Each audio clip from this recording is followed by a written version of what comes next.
All right, what is going on, everybody? Welcome back to episode number 6 of the Plumecast, my weekly gaming solo podcast, where I talk about things going on within the video game industry, particularly about the Xbox Series XS and the PlayStation 5.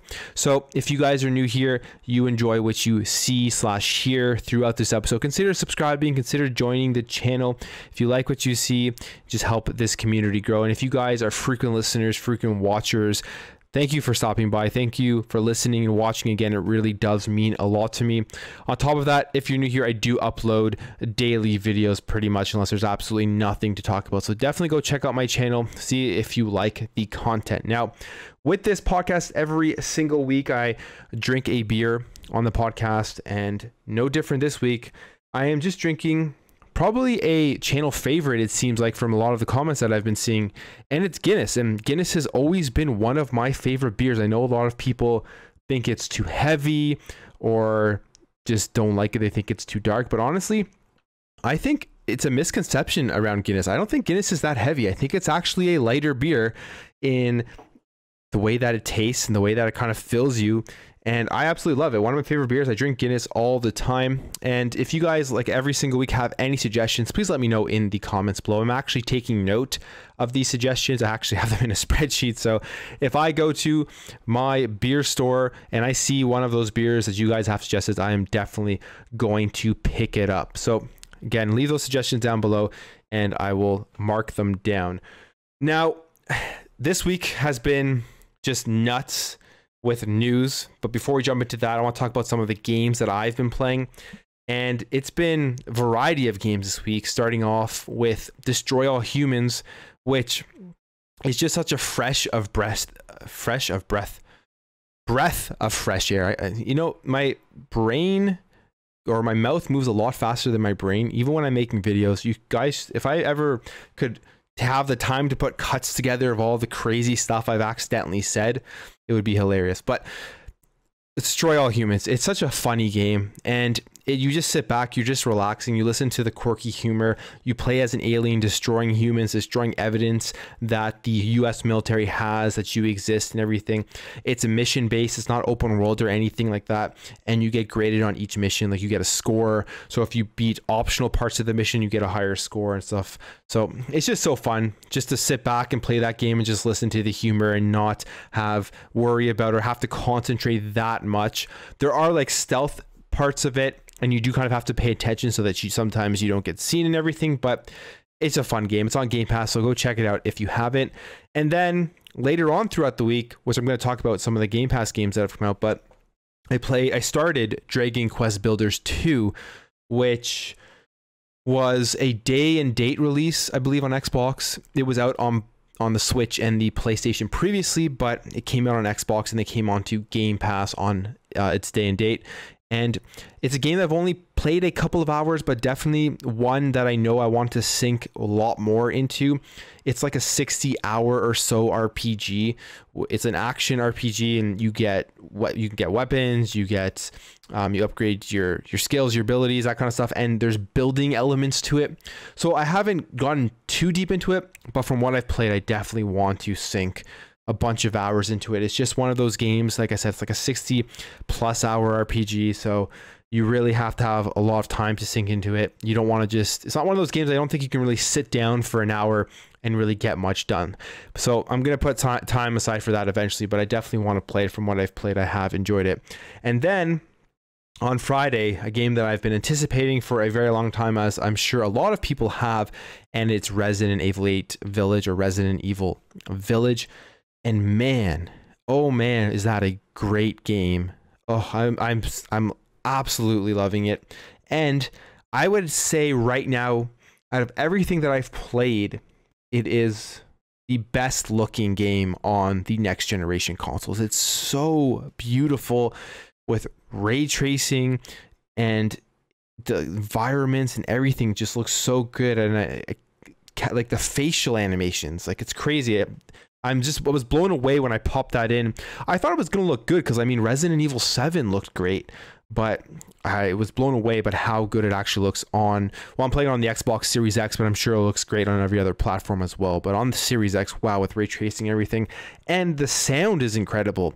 So I have Dolby Atmos, and I have my Xbox headset here that I use when I'm playing Xbox, and with Dolby Atmos, and you go into the audio settings within the game. Shout out to Rain of the Third Eye, who, as I was streaming, told me to go do this, and it really made a difference. You go into the audio settings and you turn on the surround sound and the dynamic range up to high, or whatever the high setting, and it's crazy. You're walking around, you hear everything, and it just creates that Resident Evil atmosphere that scares the shit out of you. When you see Lady Dimitrescu, wherever you say her name, you hear her getting closer and closer, and all you want to do is run away. But yeah, I've been playing all those games this week, and I'm going to continue to play. Probably next week, I'm probably going to finish off Destroy All Humans and jump into some Dragon Quest Builders and maybe some more MLB. I always still dive into MLB all the time because I absolutely love that game as well. So with all of those intros out of the way and what I'm playing and everything, again, let me know what you guys are playing as well. There's a lot of news to get in here. It's going to be, I would say the first half of this show is going to be mostly Xbox stuff with maybe some mix in between, and then the second half will be a lot of PlayStation stuff. So the first thing I wanted to talk about here, I'm just going to get it up on the screen. So this is a topic I did not make a video about this week, and honestly, when I first saw this pop up in my news feed about stuff going on about Halo Infinite, and I saw what people were talking about and where they were getting their source from, my first initial thought was, this is probably taken out of context. It probably is nowhere actually representative as to what the person is really saying or thinking, and it definitely does not represent what's going on at 343 as a whole.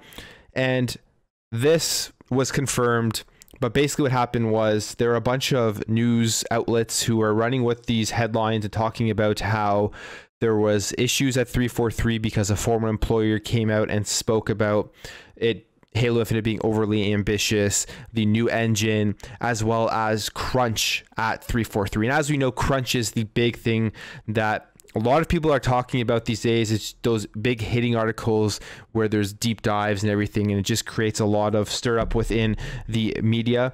But there was a bunch of articles that went over this, and this originated from this guy here, Eric Yee-Lin, who on YouTube has a channel called Cafe Watercolor, and also has a channel on Bilibili, which is a Mandarin and video streaming platform, a Chinese video streaming platform.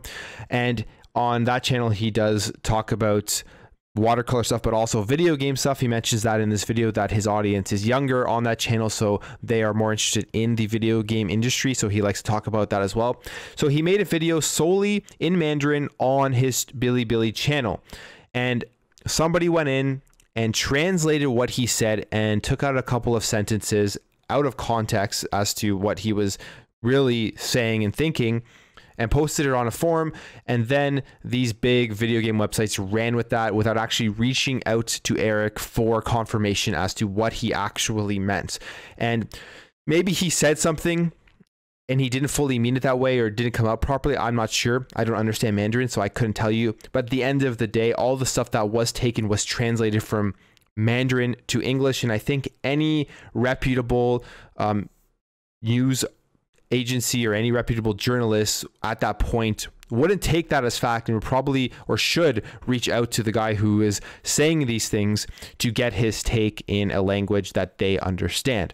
Now, he clarified all of this, which is great, because I wasn't going to make a video on it. I didn't make a video on it, and I'm happy I didn't. Maybe I would have if, you know, it was something that I wanted to put out some content and I thought it was really interesting, but I just didn't find it that interesting. My initial thought was, I don't think this is in full context, and I'm just going to ignore it for now. And I'm really happy I did, because he came out and he clarified all of his statements. So I'm going to play a couple of clips here, and then we'll talk about what he is saying. So I've just got to get the audio up here. And here is the first clip. So the reason I'm making this video, the one I'm doing right now, is that after the release of my previous video, someone watched the video from Bilibili, decided to translate part of the video where I mentioned 343 and Halo, shared it on the forum, I think it's Reset Era, and after that, some of the game press decided to run a full-blown story based on that forum post. So for the past 2 days, people starting to see articles like these. I got very upset. My purpose of that video is to encourage young artists who want to be in the game industry to go for it. If someone like me can do it, so can they. So the first thing here, he says, it's very unfortunate. Out of all of this, this is the most unfortunate part. Was he was trying to put out a positive message in that initial video, and it got spun into a negative context, which generally is what happens with anything on the internet. It's like people love to be outraged about everything, right? So they love to be fake outraged about stuff. So when they see headlines, they'll read the headlines and then they'll be angry and they'll put stuff out on social media to try to get clicks. And that's pretty much what happened here. And it's unfortunate because he was trying to make a positive video to encourage people who are trying to get into the video game industry as artists that, hey, take that chance and try to do it because he did it. So if he can do it, pretty much anybody can. And that's always a great message to give to people who are trying to do that and trying to reach their goals. And unfortunately, that got taken completely out of context. So I'll move on here to the next part I want to talk about. Here we go. 343. Everything is my own opinion. I shared my own experience working at 343, and it was overall a very happy experience. I am not and shouldn't be a Halo news source. So that I want to show off because he mentioned something that I think is very important. It's that these big developers are massive, right? They have so many employees working there, and it is inevitable that there will be multiple disgruntled employees no matter how great of a working experience there is at an organization. So you'll find 10 disgruntled employees. You may find 15 disgruntled employees, but if there are thousands of employees, if there's only 10, 15, 20 or whatever, if there's such a small percentage of people that are disgruntled, there probably is not a problem at that place, at that development studio. What is going on here is he did never once, I don't believe he said anything about having any problems there or anything, but I just want to make the point that this is his experience working at 343. So you take that for what it is. It's his lived experience there, and somebody else's experience at 343 could be the complete opposite, or it could be the same. So let's move on to here the big things that he talked about, which got taken out of context and published as those big articles. So move on here to 701, where he talks about the game and the engine and all that kind of stuff. So. And the press also mentioned that I said, don't expect it will be a masterpiece. And the reason I say that is because we are in the day of age that games can get hyped up so much and fans starting to have unrealistic expectations about it. It doesn't mean that it's not going to be a good game. I stated in the video, I still look forward to play it. And I will always support the game because I know how hard people worked on it. We got good writers working on it. The story is going to be great. The semi-open world is going to be fun. In my video, I just suggest the audience should have an open mind going into this video game. After all, it is the very first time Halo in a semi-open world form. It might not check all the checkboxes that you have for the game, but it can still be a good game.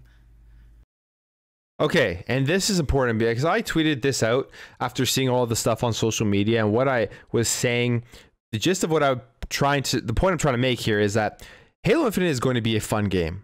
We saw that initial trailer of Halo Infinite, and that initial trailer, my very first reaction after seeing the gameplay with the grapple hook, all that kind of stuff was, wow, this game looks like it's going to be a lot of fun. And then after that initial reaction, I go onto social media and you see all the people breaking down the trailer, stopping it frame by frame. That's how Craig came out, which, I mean, honestly, finding Craig was a positive thing because it created an incredible meme, and I'm hoping there are Easter eggs within Halo Infinite for that meme, and there's some sort of merchandise or whatever. It would just be a brilliant marketing move, so I hope they do it. But my point being is that my initial reaction with Halo Infinite was that this game looks like a lot of fun, and I'm 100% confident that when Halo Infinite comes out, it is going to be a ton of fun. You can hate the story from Halo 5, I didn't enjoy the story in the campaign, and you can have your opinions on just the overall lore if you don't like Master Chief, whatever, right? But the core gameplay for Halo is some of the most fun gameplay there is in all of video games. And that's not going to change. It's not like they're going to go into Halo Infinite and start taking away the core gameplay that they have, which makes it so much fun. They're going to be adding to it like they're doing with the grapple hooks. So from that point of view, I have absolutely zero worries about Halo Infinite. I'm not too worried that this game is not going to potentially be a 10 out of 10 graphical looking game. I don't care as much about that. I care about them sticking to the integrity of Halo, and the integrity of Halo is how much fun you have when playing the game. And I would bet so much that that game is going to be extremely fun. And he even mentions it here. He's pretty much saying it may not be a masterpiece because of how social media overhype stuff, how people overhype things in video games this year. So people will get a game and maybe it may not live up to the graphics they were expecting, and then they'll just trash the game, which is absolutely ridiculous. And it's also what I tweeted out was that this is how it's going to go down. Halo Infinite's going to come out and lots of people are going to have so much fun playing it. If you think about it, free to play multiplayer, there'll probably be close to 30 million Xbox Game Pass subs, and it's going to be available to purchase through Steam on PC. So the availability of this game is going to be there for millions and millions of people, and millions of people are going to have fun playing this game. And then you'll go onto social media, and that's where you'll find people being outraged, people just picking the game apart who aren't actually really playing the game. And then you'll have those two sides of it. And that's what's going to happen. You'll have people having fun, and then the people on social media not playing the game and not having fun. So I have no worries about Halo Infinite. It got delayed for a year for them to polish stuff. They even said when it got delayed, they were pretty much done the campaign and everything. They were just polishing up the graphics and adding to the engine and just making sure when this game does drop that there aren't too many issues. But also have to keep in mind that the multiplayer is free to play, and with free to play multiplayer games, developers are always adding to it. They're always going to be making changes, always upgrading, always needing feedback because there are so many people playing it. So there will always be updates to the multiplayer, which is normal, which should happen. But I think that the campaign itself is going to come out relatively polished with very little bugs, and it's going to be a ton of fun to play. So I am still very excited, no matter how much of this fake outrage and negativity that is trying to be put out about Halo. All right, let's move on here to the next section. And about the engine, some article says I claim the engine is defective. This is a misleading way of saying this. What I said is that this engine still needs updates. There are still improvements to be made, but again, that happens to every game engine. Unreal 4 still have updates and patches despite they announced Unreal 5 already. And that's an engine that's been there for decades. I stated in the video that the Halo engine is getting better every day. Everybody's working really hard on it. It can achieve amazing graphical result. Everyone is working hard to implement new features in it. Performance is getting better. I'm certain it will improve even more after I left. So this is really important because he mentions here, obviously Halo's going to be on a new engine, and engines are always continuously updating even up until the end of their life cycle. So it is not a surprising thing to say that the engine for Halo, it needs a lot of work, and it's going to continue to need a lot of work, and people are using a lot of their time throughout the development of Halo to make sure that the engine runs well, makes the game run well, and that it's continuously updated. So this isn't a surprising thing. I don't think anybody is shocked at him saying that. But with that being said, he's saying here that people are working on it every day, people are adding to it, and since he's been gone, he doesn't know where the engine is at right now. The engine could be miles ahead of where it was from when he left 343. And that's not anything that, I mean, is mentioned in these articles, that the engine reaching out to try to get an update from 343 on where the engine is. It's just publishing it to look like that the engine is in a bad state. And then finally, the thing that pissed him off the most here is the crunch that was talked about. So let's listen to what he says. And finally, the crunch. This is what upset me the most. It is one sentence in a 15 minutes long video, which wasn't even the point of the video, and that got brought out to be the headline of these articles.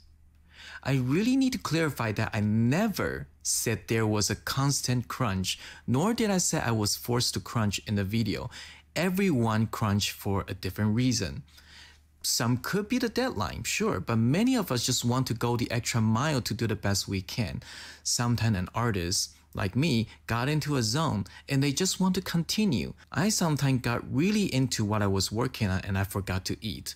And I was eager to finish it while I got the momentum going. I didn't want to stop the creative juice from flowing.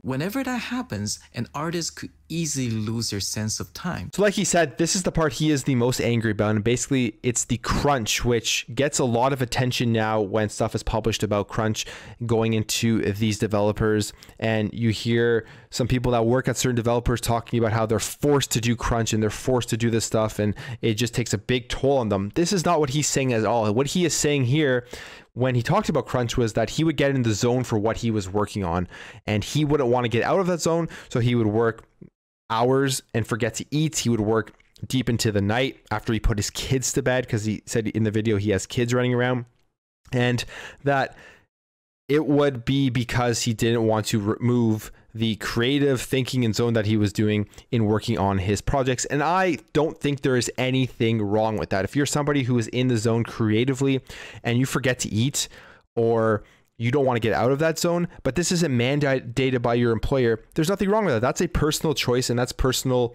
responsibility for you to want to do that, and for you to go and eat if you forget to eat, right? And I think he's confirming that here, that there's nothing wrong with that. He's even said multiple times in the video that 343, he worked there for 8 years. If there was a big issue at 343, why would he have stayed there for 8 years? And that when he was leaving on his last day, he actually cried for leaving that environment. So I think this video here is something everybody should listen to. It is in the description below.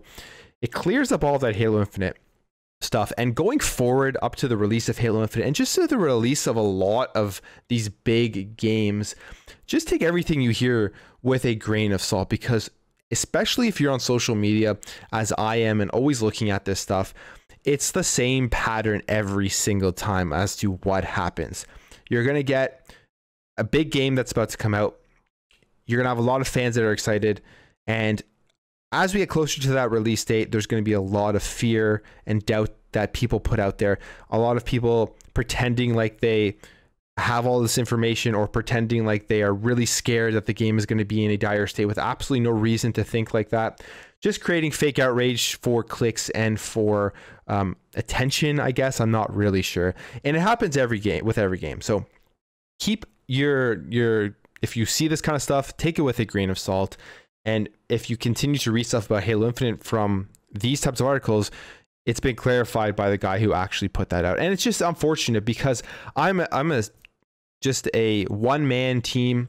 I don't have the resources, the money, and I'm not trying to e-beg or anything. That don't take this out of context, please. But I don't have like the time resources, I would say, more than anything, to do huge deep dives and reach out to these guys and try to get them to come on and do interviews and stuff like that. But if you're a big game journalist website, you're just publishing anything to get clicks and everything. It's completely just irresponsible and unfortunate. And we've seen this in the past, like with Kotaku publishing that Halo Infinite was delayed without even looking into the resources. So if this tells you anything, is that these big video game journalist websites are no different than the independent guys like me and all of the thousands of others of guys on YouTube who are basing their opinions off of stuff that really hasn't fully been confirmed or dove into. So take it all with a grain of salt. And it's more of an entertainment thing, I would say, at this point, than a factual thing, especially when you see stuff like this. So it's unfortunate, because he was trying to put out a positive message with his video, and it was taken out of context. And you see that a lot. Like on my channel, my stuff doesn't get taken out of context and stuff, because I'm not big enough yet. But if I ever eventually get big enough, I'm sure a lot of the things that I say will get taken out of context. I'm just kind of preparing myself for that. However, my channel, my goal is to put out a positive message with gaming and just try to create like objective thoughts and dialogues around stuff, rather than just coming onto a video and being fake outraged or fake joyful about stuff. So I kind of feel for him for what he was trying to do, with trying to put out a positive message and trying to tell people, hey, if you are interested in getting into the video game industry, if you're interested in being an artist in the games industry, I did it. This is how you can do it. So go ahead and take that leap of faith and try to get into it. And it got completely misconstrued, which is unfortunate. But I'm going to leave this one here. I would love to hear what you guys think about this in the comments below, because this one is an interesting topic. And this video, as I'm recording this, only has 3,537 views. And on Twitter, I haven't seen it get too much attention. You see a couple of people taking clips out of his video and posting it and just kind of trying to get that Twitter world to see it. But the initial articles where his comments were taken out of context are going to have a ton more viewership than this. So what he's doing here is putting out the truth of what he was trying to say, but the lies or the out of context stuff is going to get all of the views and clicks, which again is unfortunate. But anyways, guys, I'm going to move on here to the next topic. An interesting thing that I saw, and I don't know how many people will be interested in this, but Limited Run Games is now an official Xbox partner, and Limited Run Games makes really cool kind of collector's editions for older games, and not just older games, but tons of different games. I don't know how to classify all their other ones, but lots of different styles of games, and they come in these cool packages with lots of goodies that come in it. When I talk about, in previous videos, I've talked about like how I don't think physical games are worth it anymore because you get nothing in the package, and the disc is literally just a license to the game that you download off of the store. If there's one exception to the rule, it's these limited run games where you get all of this extra stuff in it. So for example, this is like Star Wars Republic Commando Collector's Edition, and then you get all of this extra cool stuff. Basically just a bunch of different special editions. Like this Castlevania collection is coming out, and it's actually coming out in like a Sega Genesis case, which is really cool. It's for the PS4, right? But it'll have a bunch of goodies in it, and it makes those physical versions worth it. But the story here, which I guess I read the headline, they're partnering with Xbox. So now we're going to see some of these physical editions from Limited Run with all of these extra goodies coming out for Xbox versions of games. And to me, it's exciting because if I'm buying a physical game, if there's a game that comes out that I absolutely love and I want to play it, and I want to get a physical version, and it's published by Limited Run Games, I will probably pick that up. I think the last one I got was Streets of Rage 4, which I beat through Xbox Game Pass, and then I got the physical Limited Run version for the Nintendo Switch. So I have that one. It was pretty neat, and I just got the standard edition for that just because I love Streets of Rage, and getting a physical version of that meant a lot to me. But with that standard edition, it came with a little slip inside the game, and it also came with a soundtrack, which I listen to all the time because I think Streets of Rage 4 is one of the best soundtracks ever in a game. So it's a cool thing. And what they say here is we're making really good progress. We're officially Xbox partners, so we're hoping to have more to reveal soon. It happened last year that we were officially brought on, but it's taken a really long time to just get paperwork going because Xbox wants us to do certain things first. We work with Bethesda all the time, and Microsoft just bought Bethesda. And it's really weird that the Doom releases we've done are not on Xbox. It doesn't make any sense. We work with Double Fine pretty often. We've released a few of their games. Oh, they work with Double Fine often. That means that maybe they'll do something crazy for Psychonauts 2. And if that's the case, I will be getting that. And they continue on saying, so to not have those as Xbox releases physically is weird because they're also first party company now. So I think one of our big initial initiatives on Xbox will be to correct those things. Hopefully everything gets sorted out and we can really start going full steam ahead with Xbox soon. That's awesome. I really hope that they bring something up for Psychonauts 2. And I mean, maybe they will. Psychonauts 2 also is still expected to release in 2021. So if anyone's worried about that, I think it's still going to come out. In fact, they actually put out some 4K screenshots of it recently, which looked really, really good. But that's it for that. Let me know if you guys have purchased any limited run games recently, and if you like the stuff that they do, and which ones did you get if you got them. So let's move on here to some great news for Xbox this week. And there's two things that I thought were awesome. So there was the Game Pass games coming out of May. I mean, I think this is a great list. So this month there's Just Cause 4 Reloaded, Outlast 2, Psychonauts, the original one. So check that out if you haven't checked it out and you're excited for Psychonauts 2 and you want to see what the franchise is all about.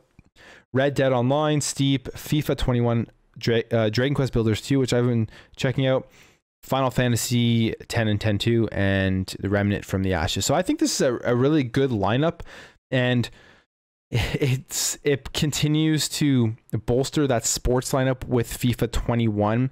And one of the things out of this that I talked about in my video is we've seen the Xbox Series S being a console that if you play just shooters and you want 120 frames per second and you just play sports games, it's going to be such a great console for you in markets like India, in markets like Africa, where the PS4 is still selling because it's the cheaper console. The Series S with a game like FIFA 21 on it, I think is going to be just a huge console pusher. If people from those countries or other countries that are similar walk into a store and they see the price of a PS5, the price of a Series X, and then they see the price of a Series S, and they're told that on the Series S you get to play games like GTA, FIFA, Red Dead Online is probably another big one, and it's all included with Xbox Game Pass. So I think games like that being added are just such great things. And overall, this Game Pass lineup for May, for me at least, is a really good lineup. I'm going to be checking out Just Cause 4 Reloaded, Psychonauts, Dragon Quest Builders 2, and I will probably dabble in some Final Fantasy 10 and 10-2. I don't know if I'll play anything else on this list. And I've already said I'm playing. Actually, yeah, I said Dragon Quest Builders 2, but I don't know if I'll dabble into anything else on this list. But I think if there's 1, 2, 3, 4, 5 games I want to try out, it's a very good list for me. Let me know what games here that you guys are interested in playing. And then that wasn't the only great announcement that Xbox got this week. The other announcement was just a ton of games being dropped into that FPS boost feature, with now a total of 97 games that are available with FPS boost. And it hasn't been that long since they released the FPS boost. I think it's only been a couple of months now, and we're already at 97 games, which to me is great news because it means that they really are getting that process down in order to bring over games to take advantage of that FPS boost. And I think we're going to continue to get a lot more on top of this list here. And it's a good list. Like, you got all the Battlefield games, you got the Assassin's Creed games, Assassin's Creed Unity, which is notorious for just being unable to run when it was released on the Xbox One, now has a 60 FPS boost to it. So there's that. There's got the Far Cry games, got the Halo Wars games, a bunch of Lego games that dropped in. Mad Max now up to 120 FPS on the X and 60 FPS on the S. I think that's a game that a lot of people are excited about. Mad Max is a game that I haven't played yet, but I hear that it's just very under the radar, underrated. So I'll probably check that out with the FPS boost. And then there's more stuff here, like some things that people may not realize or think about, but there's more of these like free to play battle royale games like Realm Royale, which if you're on the Series S, you're getting 120 FPS with these free to play games. It's really going to help push that console. And what else do we have here? Got all the Tomb Raider games, Titanfall 2. Titanfall 2 is a game that I was playing. I didn't mention this, but I was also playing Titanfall 2 last week, checking out that 120 FPS, and man, that game is so fun still. Like, the multiplayer is still so good, and the community is actually bigger than I thought it was. I thought that Titanfall 2 was just virtually dead for a while now, but the user base is actually not bad at all. And then, I mean, we have the Wasteland games as well, and there's just a lot of stuff. So definitely go check out that list. But FPS boost, is super impressive. And one of my favorite things on these next generation Xboxes is the support for backwards compatibility, and just what Xbox is doing to make sure that we can play all of these games in the best way possible. One of the things that I completely disagree with is that new consoles are only for new games, especially now we're at a point where that graphical fidelity, it does get better from generation to generation, but it's nothing like it was when you went from like the Super Nintendo to the N64 to the Nintendo GameCube, or from the PS1 to the PS2 to the PS3. So there was that difference. I remember going from the original Xbox to the Xbox 360 and how crazy it was walking into a Future Shop. Any Canadians out there will know Future Shop. It's just now Best Buy, but we had Future Shop here in Canada, and they would always have that Fight Night game, the one that came out, I think, at launch with the 360 as the kiosk display.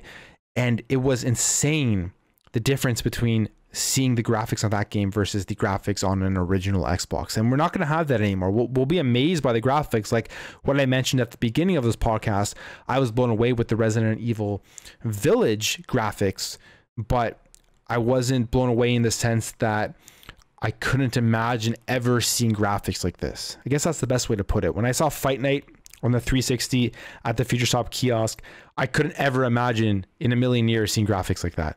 I don't think we'll ever be at that point again. So that's why this FPS boost and the stuff that they're doing with backwards compatibility is just so valuable for this generation and going forward. So moving on to the next topic here, something that just kind of caught my eye that I was interested in and I wanted to talk about, and it is Ubisoft is announcing a new free-to-play game called the Division Heartland. Now, there's also going to be a mobile Division game coming as well, but this free-to-play one is the one I'm interested in because I actually enjoyed the Division 2 a lot. It is a looter shooter. I finished up all the campaign and went through a bunch of the end game stuff, and it's a great time. So when they announced this, I was excited to see what they had in mind. Now, there isn't much information on this game other than they haven't decided which format it will be, but it is free to play and it will be available on all platforms. And you can actually go ahead right now and sign up to have access to the early test run for the game. So I've done that for the Xbox Series X and S. If we're thinking logically about these free-to-play games, whenever they come out, a lot of them are battle royales. That's where they make a ton of money.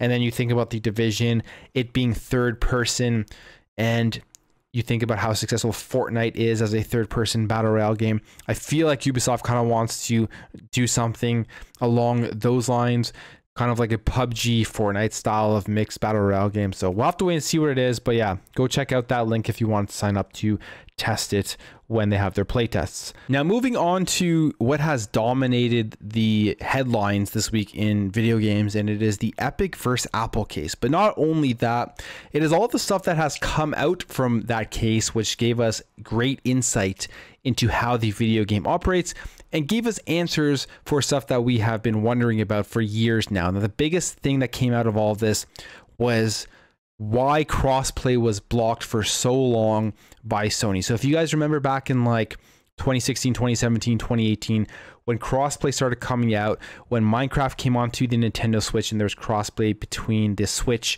and the Xbox One, and I think PC as well. And then we started seeing crossplay between consoles and PC, and they proposed that there would be Fortnite crossplay, and PlayStation blocked it initially and then eventually went back on that, probably because of public pressure and just the backlash they received. So initially Sony said the reason why they were blocking crossplay to Fortnite was because they didn't want to expose their players to external influences, and Phil Spencer came out and said that that was kind of a ridiculous thing, and why was the dialogue going to that it doesn't seem healthy for anyone. And I think the majority of people after hearing this thought that this was just like a bullshit excuse, and if you were one of those people, you were right, because from the Epic versus Apple case, we got the real reason why PlayStation was blocking crossplay, and in my opinion was holding back the industry and gamers for that period of time. Now, what happened here was there's emails that came out, and then there was like a cross-platform revenue sharing thing that came out. So the email, firstly, I'm not going to read it all. I do read it in my video. If you want to hear me read it fully, check that out on my channel. It's an email that comes from Joe Kreiner, who is the business development, who is, I guess, works at business development for Unreal Engine in the Americas, and he's from Epic Games. And basically he sends an email to PlayStation telling them that they want to do this marketing deal with them to announce crossplay and to announce this new season. I think it's a new season for Fortnite, and make PlayStation look like the heroes in this situation, and just have this big marketing agreement, this big marketing thing with Fortnite and PlayStation. He sends this to Sony, and Sony comes back with a response, and it's from Gio Corsi, who was Sony's senior director of developer relations at that time, dismissing the idea. And he says here, as you know, many companies are exploring the idea, and not a single one can explain how cross-console play improves the PlayStation business. And then after this email in August of 2019, Sony seemed to have found the explanation that would make cross-console gaming good for their business. And it was this cross-platform revenue share, where if a certain amount of players in the player base was coming from the PlayStation Network and playing that game, so for example, a certain amount were playing Fortnite, Epic would have to pay PlayStation and Sony a fee because of the amount of players that were coming over. And this was something, this entire thing was brought up because of that 30% cut that Apple was trying to make. So this was being shown off, I guess, I'm guessing from Apple trying to make an argument that this happens, other people do this as well. And this was brought up, and it's the core reason, it's the reason why PlayStation blocked cross-platform for so long, was because their bottom line. And I preface this by saying businesses are out there to make money. Corporations, these multi-billion, trillion, whatever dollar corporations, are so rich because everything and every move that they make, no matter how it's framed, no matter what they try to make as public perception, the moves they make are to make money and revenue and profits for their stakeholders, their shareholders. Like, that's why they exist. And we live in a capitalistic society. There's nothing wrong with trying to make money from your business. If you're not trying to make money from your business, then you probably aren't suited to run a business. I mean, that's the point of it. However, with that being said, you can be very profitable while being consumer friendly. And I think we are seeing that play out right now with Microsoft. Yes, Microsoft is making a ton of money. Yes, their strategy of Xbox Game Pass and everything they're doing with backwards compatibility and all this extra stuff that they're putting in there, they're doing it because it eventually is going to make them lots of money. But it is very consumer friendly, and they're realizing that if you do consumer friendly moves, especially in video games where the market is so big, like I think it's like the biggest media market right now, like compared to TV, movie, and all that stuff. I could be wrong. I don't have the numbers on that. But if they look at that market as something more than just a wallet, every single person's a wallet, but providing value with the services they provide, with so many people wanting to get access to this medium, people are going to go crazy and sign up for Xbox Game Pass, and you're going to make a ton of money off subscription services, and you're going to be the market leader for years and years to come, while keeping the consumers happy. And Xbox is doing a really good job at that. But that isn't the case with PlayStation. We see stuff like this. PlayStation's strategy is, I guess the best way to put it is, they look at their customers like this. They know that whatever first party game they put out, whatever deal that they make, their customers are going to go out and purchase those games at full price. If they put out $100 game, their customers will go out and purchase it. And I would say that it works, and it's working right now, and it probably will work for the next X amount of years, depending on which game it is. But I think eventually PlayStation will start to see that first party allure is not going to cut it anymore when it's being compared to services like Xbox Game Pass, especially with the fact that there are going to be so many great first-party games coming out to that service. And eventually they're going to have to make that jump, and they're going to have to make that switch to focusing on subscription-based services, subscription-based model like Xbox, rather than what they've been doing, I guess, since their inception, which was putting out a console and locking people into that console and then pushing their first party games and getting their consumer base to go and spend full price on those first party games. It'll work for the next 5 years or so, but eventually they'll start to see that dwindle. And then that's when I think they're going to make that switch over and start planning for subscription and all the stuff that Xbox is doing. I don't think they can do it this generation. I said this in my last podcast. I think PlayStation dropped the ball with subscription, with things like backwards compatibility, and just these value added features that customers love. I think PlayStation thought that nobody cared about that. Like, nobody wants subscription, nobody wants backwards compatibility, or they didn't think that the market will respond so positively as they're doing with the Xbox Series X and S features. So I don't think they have the ability, the resources, and the time to be able to make up for what they failed to plan for this generation. I think they're going to have to push it off to the next generation, but I do see that coming. I feel like the next PlayStation is going to be full subscription, their first party games on their subscription service, and they're going to have backwards compatibility going back probably maybe for, I just said probably maybe, but I would say maybe because probably is a hard prediction to make for that, but I would say maybe back to like the PS1, like their whole library. It'd be crazy if they did that, but I can see them doing that after seeing how the market has responded to what Xbox is doing. So anyways, there you have it. I mean, this is why cross-platform was being blocked. Not surprising. It's a business move. It's what Sony does. So it wasn't anything that blew me out of the water. The side point to all of this is, which I find the funniest of it all, is the day that these documents came out was the same day that Sony announced that they had a partnership with Discord. And it was so weird because the partnership they announced was you're going to be able to have access to like your Discord chats and all that kind of stuff through PlayStation, but it's going to come in sometime in 2022. And it was just such like an out of place announcement, but people were blowing it up and making it so much bigger than it actually was. But there was nothing in the article other than saying sometime in 2022. But you know why they did it now, because they did it on the same day as this. May 3rd, 2021 is when they released that announcement. And it was a brilliant marketing move by Sony and by Jim Ryan. You can hate on Jim Ryan all you want. I don't like Jim Ryan. I don't think he's in touch with gamers. I don't think he is Phil Spencer in any way. I think Phil Spencer is significantly better, but I think Jim Ryan is a very good businessman. And I think Jim Ryan knows how to make money, because he released that announcement for Discord on the same day as this. And he did it because he knew this was coming out, and he was trying to put something out to try to reduce the negative public opinion that was going to come out from this article. And it worked. That's the crazy thing.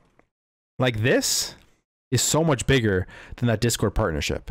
If you're somebody just like looking at how these companies operate, if you're somebody who loves PlayStation, thinks they do no wrong, you see this, you may start to question that a little bit.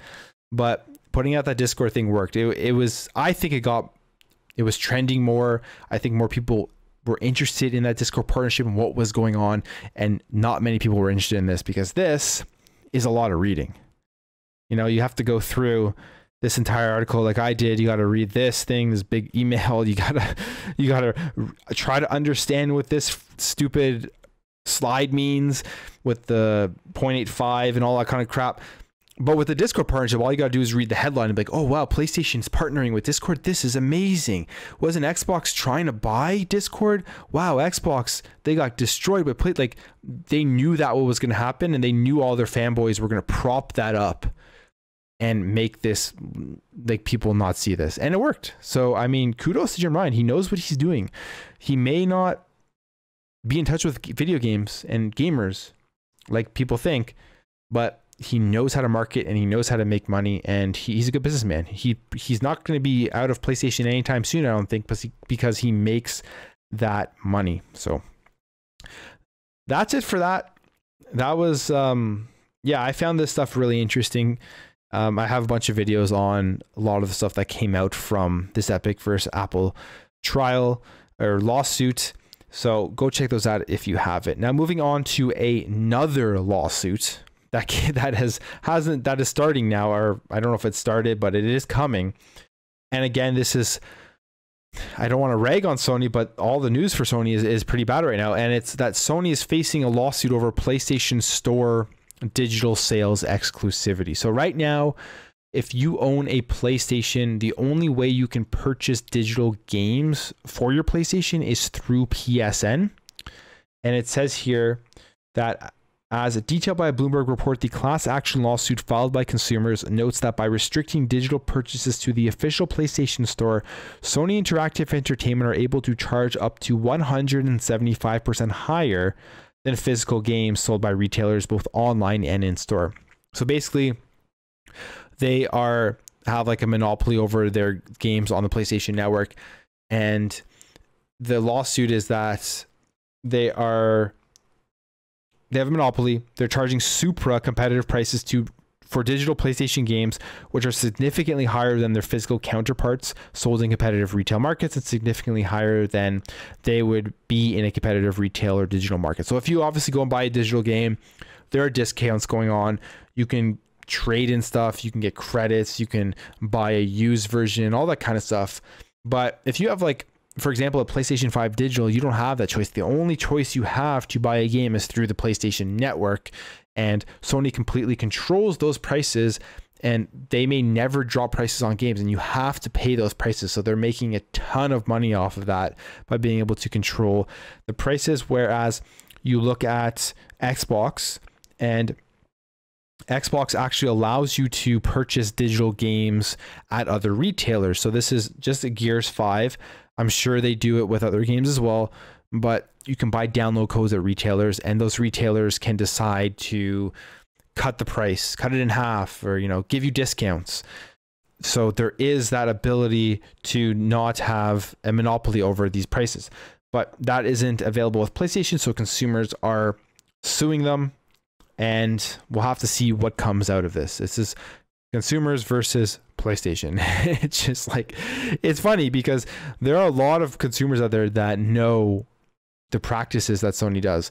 Then you have a lot of consumers that just blindly support anything that they will do, even if what they're doing directly affects them as a gamer, and it's taking more money out of their wallet and putting it into the wallet of these guys high up at Sony. So it's crazy, but it's another lawsuit. We'll have to see when this goes on, what happens. I'll definitely be following it, and it will be very interesting to see. And to end this week's episode off, just two more quick topics I wanted to talk about. One of them being here about Final Fantasy VII Remake. Now, Final Fantasy VII Remake, as we know, was a PlayStation 4 exclusive game that came out last March, and it was supposed to end an exclusivity deal in April of this year. So if you were on Xbox, you were kind of sitting there waiting and hoping that they were going to release Final Fantasy VII Remake on Xbox, and that hasn't happened yet, and who knows if or when that will happen.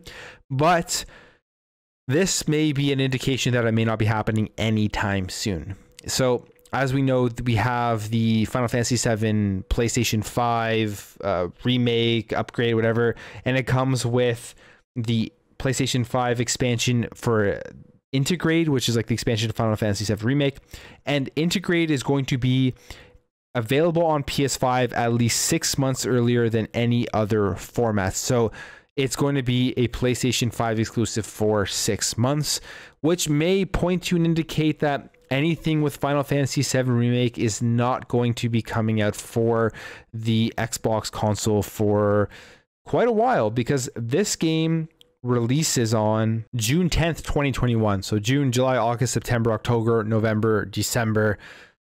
So that's 6 months. I doubt they're going to release something in December as big as this for the Xbox. So we may not see Final Fantasy VII until 2022. Now, I could be completely wrong on this. Maybe this just means specifically that they're putting Intergrade onto the PS5 as an exclusive, and then Final Fantasy VII Remake, just the base version, is going to come onto Xbox? I doubt it though. I feel like since this is like the upgraded version and it has that expansion, you would think that they would want to release this on the Series X and S at the same time as they were releasing it on the PS5, but that does not look like the case. So I would not hold your breath for Final Fantasy VII Remake on an Xbox console anytime soon. And the ray of light that you can kind of point and look towards is, since Final Fantasy and Square Enix, since a lot of those games are on Game Pass right now, maybe Xbox will work on a Game Pass deal. Maybe Final Fantasy VII Remake will drop directly into Xbox Game Pass. And it's a great game. I played it on the PS4 last year. I got it on day one when it came out because Final Fantasy VII, I mean, it's a classic game. I love the original on the PS1. So definitely it is a disappointment if you're somebody who was looking forward to that. And sticking on this last final piece of news for PlayStation, as we know, they announced that they were closing down the PS Vita, the PSP, and the PS3 stores, and then they kind of rescinded and went back on that. However, it looks like if you are somebody who's working on a PlayStation Vita game, you're still going to not be able to publish games after that deadline, which I believe was sometime in June or July. This comes via a tweet from Sometimes You, who they port and publish single player Unity and default games to consoles, to Xbox One, PlayStation 5 and 4, Nintendo Switch, and PlayStation Vita. And they tweet, "Sad news, it seems that the old deadlines for new digital releases on PS Vita are still valid. That is, the store will continue to work for customers, but the games will stop coming out this summer." So there won't be any more PlayStation Vita games in the future, any more PSP, probably PS3. I mean, who plays any new PS Vita games anymore? There's probably like a niche crowd that does. I mean, I obviously don't, but I haven't played my PS Vita in a while, but I did really enjoy the PS Vita when it was out. I have to admit, I did like the PS Vita, and it was sad to see Sony just abandon it as fast as they did. But it's disappointing. It's disappointing that they're just stopping developers from indies and stuff if they want to just make a PS Vita game and put it on the store and maybe sell a few copies and make a couple bucks off of it. But that's not going to be the case going forward. But yeah, I think that's going to wrap it up for this week's episode of the Plumecast episode number 6. Again, if you guys are new here, you enjoy, let's say you listen through this entire podcast, I'd really appreciate you hitting that subscribe button if you thought it was entertaining, you thought it was informative. And if you guys are frequent listeners and frequent watchers of the channel, really appreciate you stopping by. Again, it means a lot to me. So thank you again for just another great week of support with all of my videos, and I'll be right back on it tomorrow. Hopefully there's another crazy week of news. I'm sure there will be. I think there's going to be crazy news from now all the way up until E3, and then after E3, maybe for a week or so. And then we're going to be heading, before we know it, into the holiday season, and Halo Infinite is going to be dropping. So it should be a very fun bunch of months, very fun 2021 and beyond. So thank you guys again for watching. Thank you for stopping by, and I will catch you this week in my videos and next week in the Plumecast.